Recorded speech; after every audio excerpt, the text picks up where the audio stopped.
Okay, so this is me and my younger cousin's 2020 road trip where we went backpacking in Glacier National Park. And what you're seeing right now is us actually hitchhiking on the Going to the Sun Road to the beginning of our backpack trip, which we got the Gunsight Pass Owen Wilson loop, which a lot of people consider to be the one of the best backpacking routes in the park. So what we did was we left our car down at the bottom where we would come out and hitchhiked up into the park where we would start our journey. That is, I'm the one filming. That is my cousin.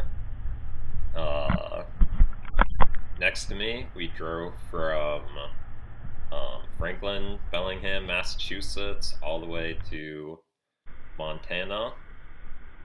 And now we are in the backcountry. And as soon as we got into the backcountry, into the park, this was like the first thing we came across. I remember actually after I shot this, I took all my clothes off and jumped in right there. And it turns out that water is really cold because it comes from melted glacier, so it felt like a jolt of electricity going through me. So I had to jump out real fast, especially before I'd go down that waterfall. So this is probably about 20 minutes into our hike. This was a 3-night trip we were doing, and every time you had to cross a bridge, it looked like this.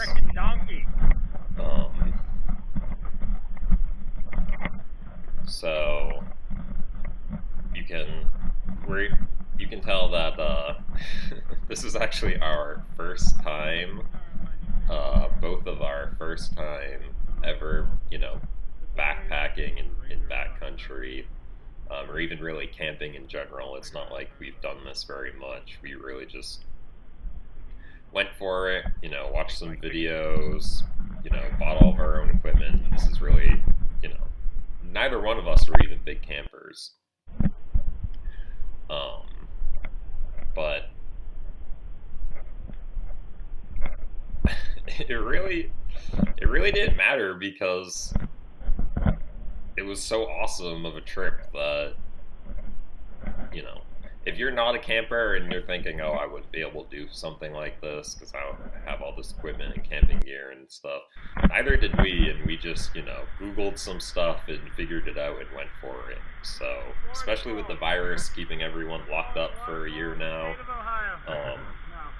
if you're feeling to get out and try to go to the parks and do some backcountry camping, I would highly recommend it because it is an awesome experience that not a lot of people do. I think it's like with the national parks, less than 10% of people actually go less than 5 miles away from the road. So as soon as you get into the backcountry and start to get into the parks a little bit, you are really, in the wilderness and kind of secluded because a lot of people don't get around to doing this, but it is worth it. It is awesome. What you're looking at right now is like a little side hike we did on the way out to our first campsite. And there's this really awesome waterfall. It's kind of hard to tell, but that waterfall just goes all the way up to the mountain. Definitely comes from some melting snow glacier somewhere. Okay, so this is pretty close to our campsite now. This is in the middle of summer. I think this is July. We went backpacking. So you can still see a lot of snow. It almost feels like you're walking through Middle Earth. At this point, it's pretty amazing. Since we did go during the coronavirus, a lot of times with backcountry camping, you can be put into a lottery to get a spot and make reservations, so you're guaranteed to have a spot. But with the coronavirus, it was just first come, first serve. So what we had to do was we got a regular campsite at the park. And then after that, we got up, I don't know, the first morning to when you can get your backcountry passes. You can do it every morning. People line up at the, I don't know what you call it, like the kiosk or the backcountry um, building. And basically, first people online get first pick for campsites. And it's pretty competitive because since each campsite only has, I don't know, all the ones we went to had like 3 spots. They go up pretty quick. So we got in line about 4 o'clock in the morning to get this campsite, which is one of the, most popular campsites in the park. You can see right behind my cousin, that's Gunsight Pass. Right where those mountains are, directly behind the river. That's where we're hiking the next day. And this is our first um, campsite.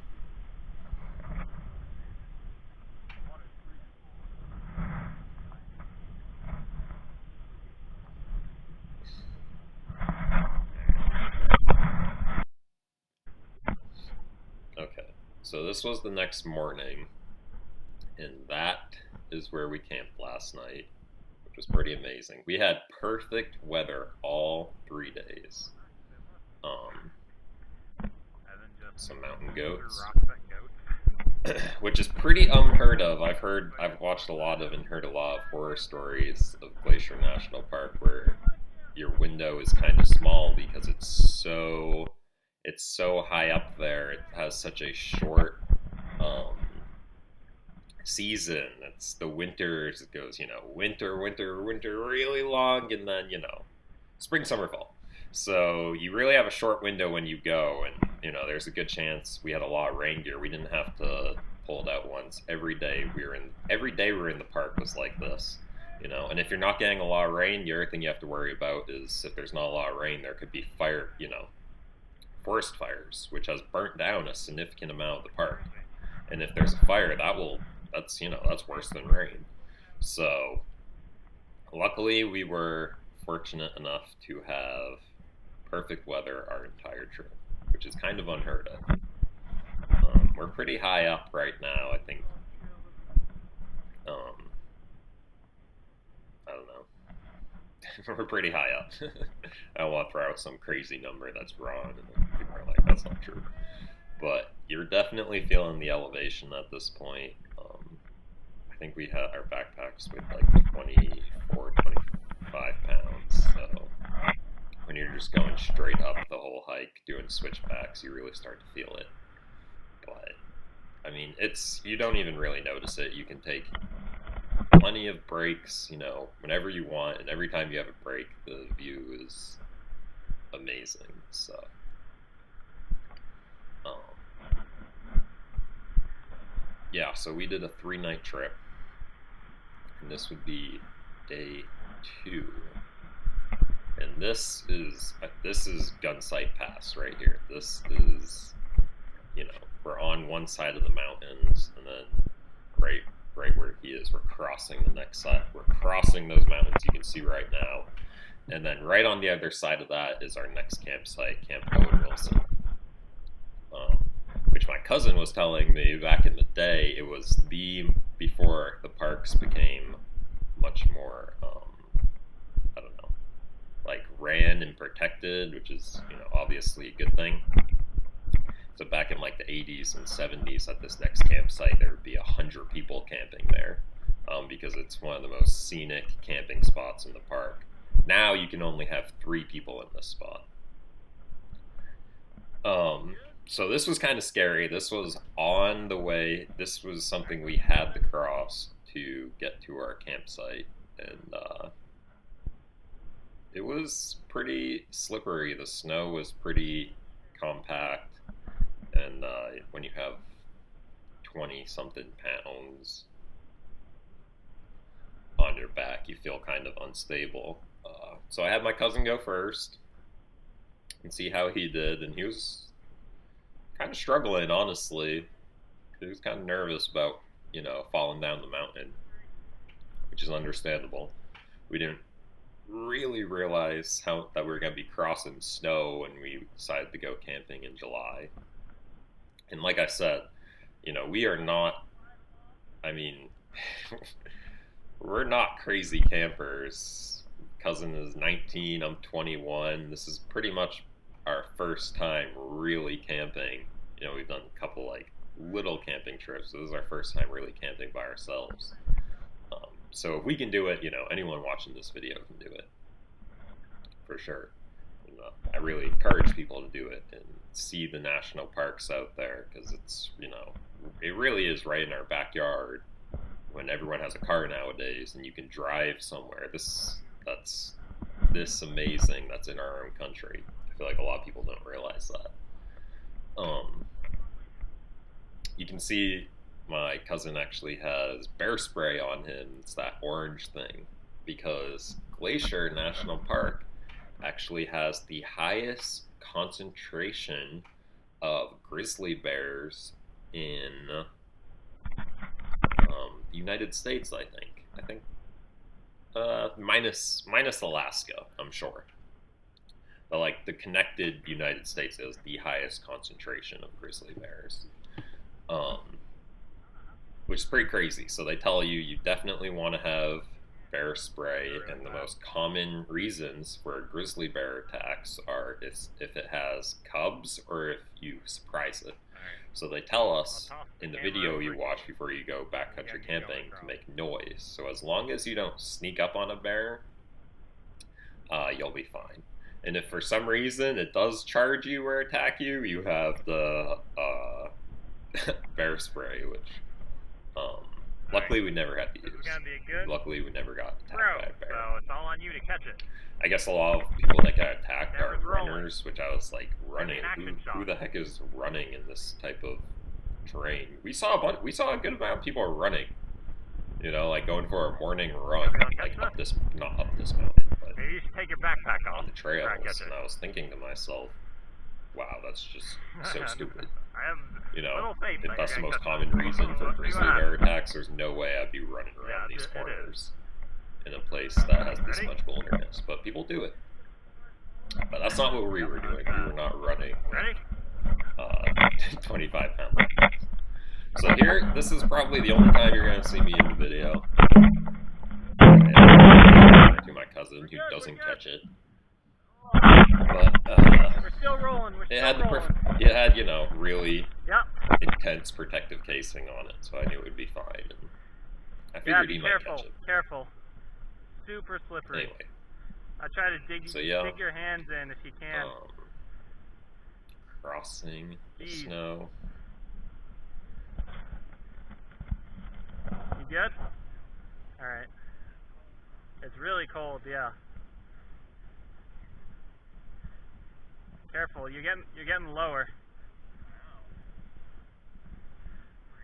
Yeah, you're almost at the rock. Sweet! And this is pretty much right after we crossed that snow.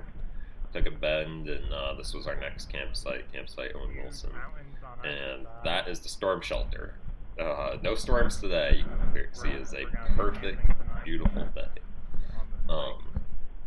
Yeah, this was our next campsite. It's hard to tell how blue the water is in this picture, but it is, it's that amazing blue that the other river was, the other lake was, and it was actually way colder. We're even way higher than we were in our last campsite. You can just tell how high up this lake is. And there's just waterfalls coming in on it on like all sides from the melting snow. And the snow actually never fully melts in Glacier National Park. Like it'll snow again before it all melts. So these are switchbacks down. You think, oh, it's right there. We're gonna get there real quick. No, those switchbacks were long. Like it was a long hike down, even though you could see it the whole way. We stayed pretty much together the whole hike, but we were just ready to get to camp at this point after that hard hike up the mountain. Kind of starting to split off. There's one of the waterfalls that empties into the lake. And these are all the wildflowers. I could not believe the amount of wildflowers in this park. That was something that I didn't know was a thing, and I was really surprised about. I mean, I don't know what kind these are. These are all yellow, but yeah, there was a ton of awesome wildflowers. This is the next morning. This is actually our campsite where last night we heard something really big next to our tent breathing, like really big nostrils. And it was pretty scary. I woke up my cousin and was like, man, do you think there's a bear outside our tent? And then the next morning, there was pretty much bear droppings, bear poop all over all the campsites. And yeah, that pretty much you know, summed up our suspicions, especially when we were having breakfast and we actually saw a grizzly bear mom and her two cubs at this campsite. And we've been hearing from people all day that there had been a mom and cubs like around this campsite. And yeah, the next morning we saw them. It was pretty amazing. We also see them again later on the trail, which is pretty scary because, like I said, if you see cubs, like that's one of the reasons people get attacked. So we definitely, took all the precautions to make sure we don't get mauled by a bear. Um, but yeah, it was amazing to see grizzly bears. That was a pretty awesome experience. And if you go to this park, you have a pretty good chance of seeing them. Um, which that's kind of once in a lifetime. Um, those are small. I mean, I think those might have been from the cub. I get that bear poop is big. We thought maybe it wasn't bear poop either until we saw it. Okay, so right here, it's kind of hard to see, but you can actually see the grizzly bears that we saw. Just for a second run away. This is where we saw them on the trail. I tried to get my camera out in time. It's really hard to dot that runs across the screen to see. But by the time you see the grizzly bear, back up a little bit, and are like, oh geez, the moment's already passed. Would have been cool to catch it on camera, but maybe next time. And this was our last camping spot. It's pretty nice. There's like a chateau up there, and but we didn't stay in the chateau. We had a regular camping spot. But if you're not a big camper, you can do the chateau, and there's options for people that aren't into the whole sleeping in tent on the ground thing. But we had an awesome time, so much so that we actually have another trip planned out to Yellowstone this year. And we plan on backpacking a lot of the parks and seeing a lot of this country. While we're still young, that's the key. That's something that we notice now that we've been to a couple national parks, is that there's a lot of older people that are realizing later in life that they should see these things, but don't have the ability to see the parks like they used to. So I highly recommend that you go out and see these parks and see the world while you're young, while you can do it, while you can hit it hard, and yeah, just really concentrate on enjoying life, enjoying the moment, because nothing will make you do that like being out in the woods, and just having no technology, no one trying to get a hold of you, just concentrating on each day at the time is really awesome, and something that I hope everyone gets to do this summer. Now that, hopefully things start to open up more, and, people will see after being stuck inside for a year that, it's really important to do stuff like this, and it will change your perspective on the world. And like really being out in it, being out in nature will really change your perspective on the world, I think. So thank you for watching. Like and subscribe. I actually found a bunch of my old videos of exploring haunted mansions and abandoned insane asylums and things like that I was really into back in high school. So I might do some reaction videos to that people think that's a good idea. Thanks for watching.